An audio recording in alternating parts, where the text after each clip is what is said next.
Eren molt bons, sí, sí, boníssim, boníssim.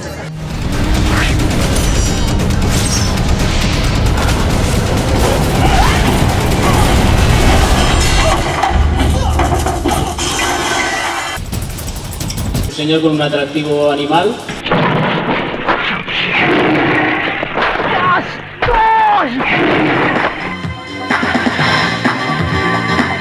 Esta película es una película que se tomaba bastante en serio lo del Aikido y que se ve que les quedó demasiado seria y metieron estas escenas.